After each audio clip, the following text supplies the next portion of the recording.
Mentre si attende l'esito dell'autopsia che rivelerà le cause della morte di Bruno Modenese, salgono a 3 gli indagati iscritti nel registro, 2 infermieri e ora anche un medico.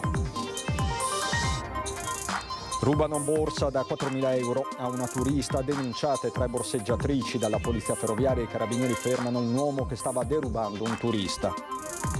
Mestre è allo sbando, secondo il PD spaccio, criminalità e degrado sono il fallimento delle politiche del comune. I Dem presentano un programma per far tornare più sicura la città.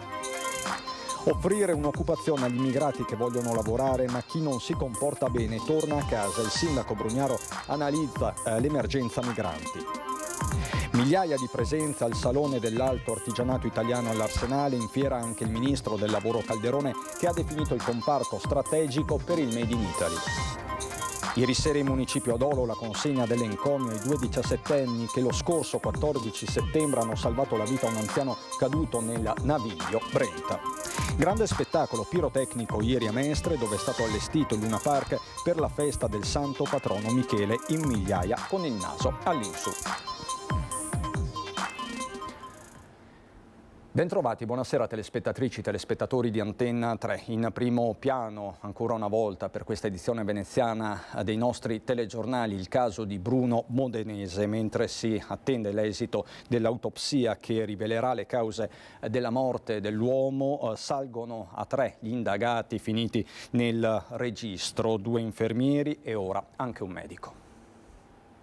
Oltre ai 2 infermieri, con l'iscrizione al registro degli indagati per omicidio preterintenzionale in concorso dello psichiatra che ha accolto in reparto Bruno Modenese la notte del 16 settembre, salgono a 3 le persone che potrebbero essere responsabili della sua morte. Il fatto che ci sia un terzo indagato in questa vicenda, che è un medico psichiatra dell'ospedale civile di Venezia, sta a significare che la procura veneziana intende eseguire un'indagine a tutto tondo, a 360 gradi, per scoprire la verità e a fini di giustizia come normalmente dovrebbe essere. Arrivato al pronto soccorso dell'ospedale civile di sua iniziativa perché da giorni non stava bene, il 45enne era poi stato accompagnato in stato di agitazione in reparto, dove secondo una prima ricostruzione sarebbe andato in escandescenze, forse alla vista di un ago di cui aveva paura, e per placarlo potrebbero aver usato la violenza che poi l'ha portato alla morte. Ma solo l'autopsia, il 5 ottobre, potrà stabilire con certezza cosa sia accaduto. I prossimi congiunti del povero Bruno Modenese hanno accolto positivamente questa notizia. I loro difensori, e quindi il sottoscritto, unitamente all'avvocato Alberini, all'avvocato De Biasi e all'avvocato Vianello, hanno cercato di spiegare loro che bisognerà comunque attendere i risultati degli accertamenti tecnici non ripetibili in corso, a garanzia di tutti i soggetti che sono coinvolti in questo procedimento e quindi a garanzia anche degli indagati e dei prossimi congiunti. I consulenti medico-legali dovranno stabilire quale sia stata la causa del decesso di Modenese, se riconducibile a condotte violente o se siano intervenuti fattori esogeni anche di ordine chimico, tossicologico o di altra natura.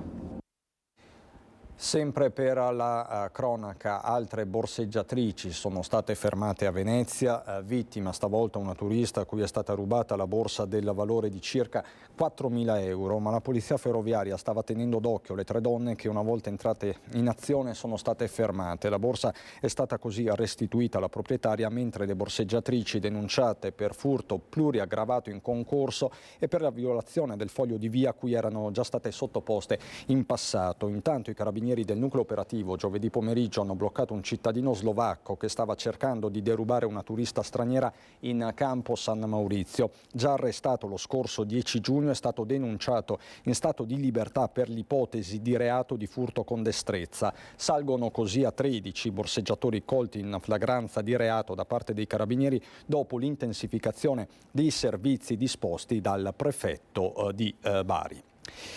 Mestre è allo sbando. Secondo il PD spaccio, criminalità e degrado sono il fallimento delle politiche del comune. I Dem presentano così un programma per far tornare la città più sicura. Abbiamo avviato una mobilitazione come Partito Democratico per parlare di sicurezza in città. Sappiamo che la situazione purtroppo è devastante ed è la conseguenza delle politiche di questa amministrazione degli ultimi 8 anni. Al suo insediamento nel 2015 la Giunta Brugnaro fa 2 cose. La prima, non firma l'accordo di riqualificazione della stazione e delle aree circostanti, e seconda cosa, riduce gli interventi sui sociali. Per il Ministero dell'Interno Mestre è una capitale dello spaccio di eroina e l'ultimo rapporto sulle sostanze presenti nelle acque reflue ha stabilito che Venezia è il comune capoluogo di regione col più alto consumo di dosi giornaliere di cocaina. E poi ci sono la criminalità e il degrado a completare un quadro contro il quale il Partito Democratico lancia il suo controprogramma. Più vigili di quartiere in strada a presidiare i vari territori. Occorrono azioni di riqualificazione urbana delle aree interessate, con interventi mirati sul verde pubblico e l'avvio di percorsi di progettazione che coinvolgano la cittadinanza. Anche per lo spaccio di stupefacenti vale la regola di mercato per cui l'offerta si crea con la domanda, un rapporto da scardinare recuperando da quelle situazioni di marginalità i soggetti più deboli. Le forze dell'ordine fanno un gran lavoro nell'intervenire nelle nostre città. Purtroppo questo non è sufficiente. Occorrono interventi pesanti, 24 ore su 24. Ci devono essere gli operatori qui per strada, non negli uffici nel comune, perché le competenze ci sono. Dobbiamo farli uscire, bisogna assumere altro personale. C'è poi da recuperare un tessuto sociale che inevitabilmente si sfalda quando la sicurezza cede al degrado. Una città sicura è una città viva. Per questo chiediamo che ci siano politiche di rivitalizzazione delle zone, sia dal punto di vista economico-sociale, ma anche dal punto di vista del welfare. È necessario investire di più nelle politiche sociali, ma è necessario ovviamente anche presidiare il territorio con politiche anche di riqualificazione urbana. E della questione migranti nello specifico si è occupato in queste ore il sindaco Brugnaro. C'è un grande luogo di opportunità. Parlo del Veneto adesso perché siamo qua, ma in generale dell'Italia. È una piattaforma che davvero, se devi investire, investi qua. Vai all'estero, studia, fai come credi, ma poi torna qua, stai qua. Dobbiamo attrarre altri giovani da altre parti, arriverà gente da tutto il mondo, quelle anche se non le vogliamo arrivano, per cui dobbiamo avere la logica dell'inclusione e la logica della meritocrazia e della competenza. Economicamente il momento non è facile, ma le potenzialità di crescita e sviluppo imprenditoriale e occupazionale non mancano, secondo il sindaco Luigi Brugnaro, che confrontandosi col ministro del lavoro e delle politiche sociali Marina Elvira Calderone al Salone dell'Alto Artigianato Italiano di Venezia ha toccato anche il tema del flusso migratorio che ora come non mai sta attraversando il nostro paese e che va governato. Le frontiere vanno presidiate, punto. Ma siccome sappiamo tutti che comunque qualcuno entrerà lo stesso, non è solo dal mare, ma anche dalla rotta balcanica, ne arrivano tantissimo a Trieste per esempio, allora immaginando che comunque qualcosa non funzionerà nei prossimi anni, perché è probabile, conoscendo il nostro paese, a questa gente non è che possiamo immaginare i campi di concentramento, dobbiamo invece pensare, ci sono i CAS, i centri di accoglienza, bene, lì dentro dobbiamo andare a pescare la gente subito, le imprese, che possono metterli a lavorare. Brugnaro propone di alzare i limiti del reddito per non perdere il diritto di accoglienza, un modo per incentivare e rendere possibile l'attività di chi vorrebbe impegnarsi in un lavoro, evitando così il ricorso al sommerso. Ma si possono anche studiare soluzioni per affittare e ripopolare tutto quel patrimonio immobiliare attualmente vuoto. Chi affitterà gli appartamenti? Le imprese.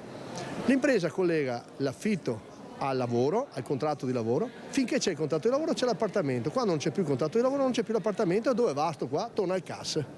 Semplicemente, e facciamo la logica dell'integrazione reale. Allora questi cominciano a pagare le tasse, a pagare l'INPS che ne ha tanto bisogno e soprattutto a integrarsi realmente lui e la sua famiglia.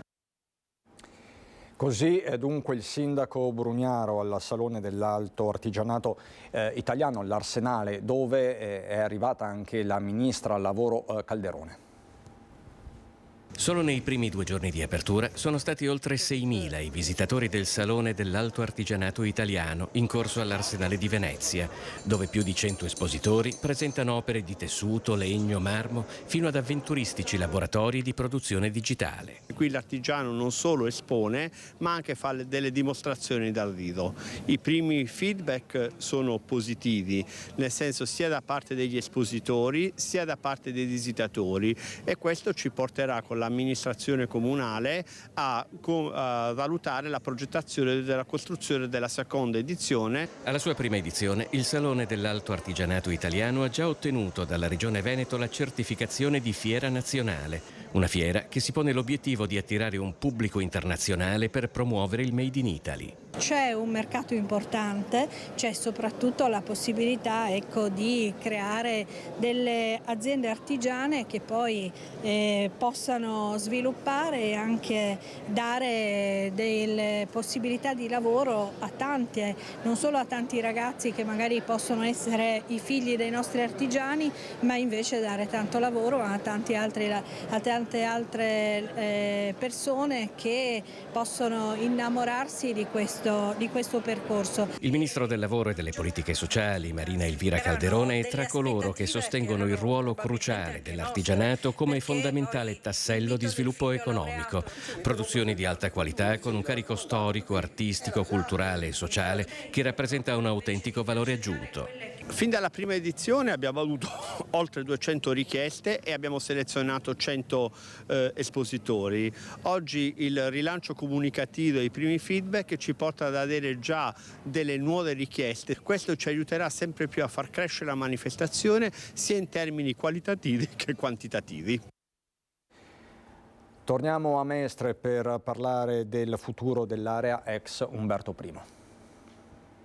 Sono 4 ettari in pieno centro della città e questa operazione in ogni città cosiddetta normale aprirebbe una discussione. Invece qui cosa abbiamo? Dichiarazioni di un privato che dice di dialogare con i tecnici del comune. Ma che cos'è? Una discussione privata? L'annuncio che il soggetto privato che ha acquistato l'area dell'ex ospedale di Mestre nel 2019 presenterà entro l'anno un progetto di riqualificazione non convince il comitato ex Umberto I Bene Comune, sia perché è un annuncio già sentito altre volte, sia perché il percorso dovrebbe essere diverso. Quest'area è molto delicata dal punto di vista urbanistico, tutta una serie di elementi che devono essere valutati non come una mera operazione immobiliare fatta da uno studio chi che sia di architettura, ma un'operazione urbanistica. Riunito in assemblea pubblica ai giardini di via Antonio da Mestre, il comitato ha ribadito una domanda di fondo che si è rafforzata dopo il voto del comune sul Bosco dello Sport. Com'è possibile che la riqualificazione del centro città non sia un processo pubblico? Il comune non è interessato, non è il suo compito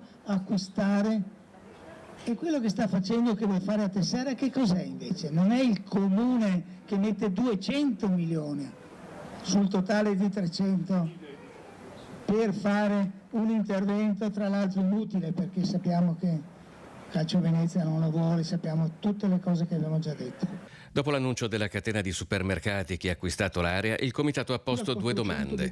Quali sono le indicazioni che sta dando la pubblica amministrazione e perché sono totalmente sconosciuti ai cittadini? E ancora, cosa ne sarà della zona verde pubblico e degli storici padiglioni sempre a rischio crollo? I temi della sanità, parliamo di prevenzione del tumore al seno.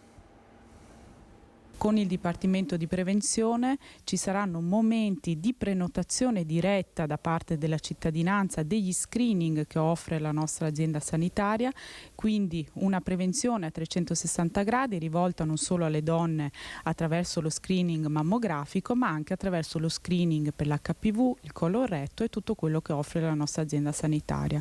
Insieme abbiamo unito le forze. Oltre alla sensibilizzazione per prevenire il tumore al seno con le iniziative dell'Ottobre Rosa, Ulstre e Comune vogliono porre l'attenzione anche sull'importanza degli altri screening, in particolare quello del colon retto, in cui la popolazione soprattutto maschile scarseggia, nonostante effettuare il test sia semplice. Basta recarsi in farmacia, prendere il campioncino e recapitarlo nella sede opportuna. Abbiamo, dei numeri che non sono ancora quelli che vorremmo avere, sia come appunto numero di tumori che vanno abbattuti e soprattutto come adesione.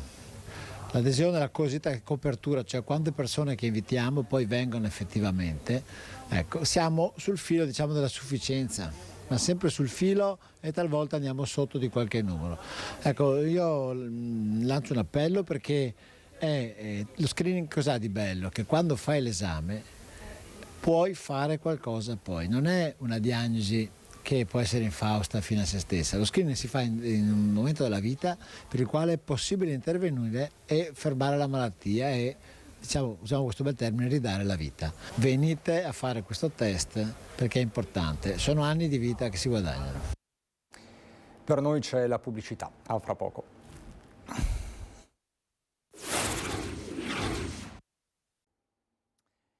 Di nuovo in diretta per andare ad Olo, dove ieri sera il sindaco Gianluigi Naletto ha consegnato un encomio, un elogio a Marco Carraro e Niccolò Gomiero, i due 17enni, li vedete, che lo scorso 14 settembre hanno salvato la vita a un anziano che è caduto nel naviglio Brenta, privo di sensi, è stato proprio salvato. I due si sono tuffati in acqua senza esitazione, lo avevano raccontato anche ai nostri microfoni. Il loro provvidenziale intervento, ha commentato il primo cittadino, ha evitato una tragedia. Andiamo adesso a Forte Marghera per continuare a parlare di giovani, in particolare di formazione. Si è conclusa la prima settimana di Fuori di Banco. Vediamo com'è andata. Sto guardando per economia e commercio alla Ca' Foscari di Venezia. Io per moda e comunicazione. Sono appena andata allo stand, molto professionali e soprattutto mi hanno dato le informazioni che mi servivano. Tantissimi ragazzi e ragazze stanno partecipando alla 14ª edizione di Fuori di Banco, il salone dell'offerta formativa proposto dalla città metropolitana in collaborazione con l'ufficio scolastico regionale.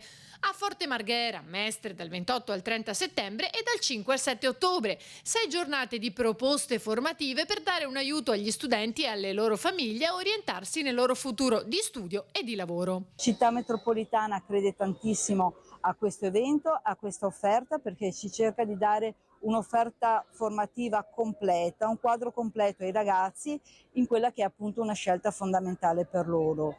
E il mondo universitario è un mondo nuovo per loro, che li metterà di fronte a nuove sfide, a nuove difficoltà, e quindi è fondamentale che loro abbiano la possibilità di capire in modo sereno quale sia la scelta migliore per loro. La settimana dal 5 al 7 ottobre sarà dedicata agli studenti in uscita dalla terza media, con a disposizione l'ampio panorama dell'offerta formativa superiore del territorio. Il programma culturale dalle 8:30 alle 13 e dalle 14 alle 18 di ogni giorno del salone si terrà al padiglione 53, dove si avvicenderanno oltre 70 appuntamenti con ospiti ed esperti. È obbligatoria la prenotazione. Nel sito www.fuoridibanco.it si troveranno le informazioni necessarie. Grande serata quella di ieri sera a Mestre, ve la raccontiamo.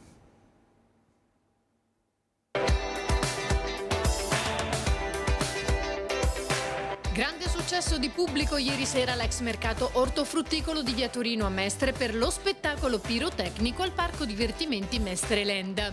Migliaia di persone sono rimaste col naso all'insù per i 20 minuti di fuochi d'artificio a ritmo di musica tornati dopo 50 anni di assenza. Presente anche il sindaco Brugnaro, vari assessori comunali, presidenti di municipalità e consiglieri. Il Luna Park resterà aperto fino a domenica e prevede, oltre alle giostre, serate di performance e musica dal vivo. Nei 40.000 metri quadrati dell'ex mercato ortofrutticolo sono stati posizionati un ampio palco per le performance musicali, 17 postazioni food track e 36 attrazioni. Presenti anche un campetto da basket, una zona espositiva autoveicoli e un'area test per il soft air e una per la guida in sicurezza dei monopattini. La manifestazione infatti offre ai bambini anche la possibilità di effettuare un percorso di educazione stradale a cura della polizia locale.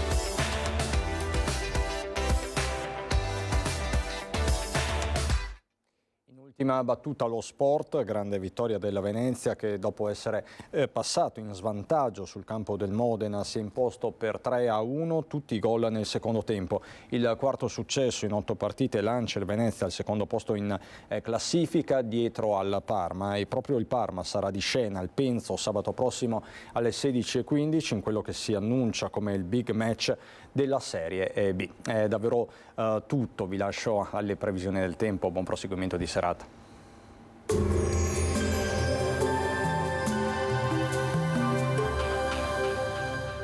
Cooperativa Agricola Volpago offre carne d'eccellenza. Ci trovi a Volpago del Montello, Pieve del Grappa, Tre Baseleghe e presso lo spaccio del contadino a Dolo e Massanzago. Bentrovati al meteo.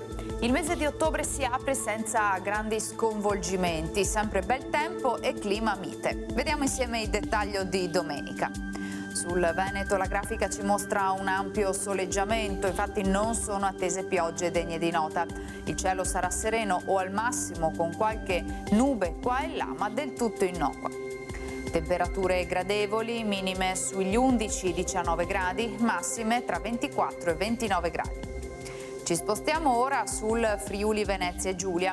Tanto sole, anche qui con cielo poco nuvoloso, qualche addensamento sulla fascia prealpina. Temperature minime tra 15 e 18 gradi, massime sui 25 e 26 gradi.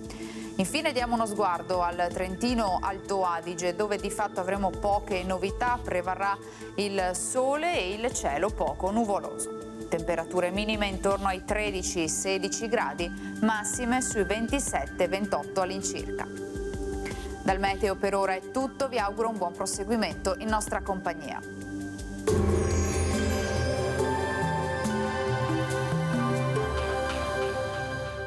Cooperativa Agricola Volpago offre carne d'eccellenza. Ci trovi a Volpago del Montello, Pieve del Grappa, Tre Baseleghe e presso lo spaccio del contadino a Dolo e Massanzago.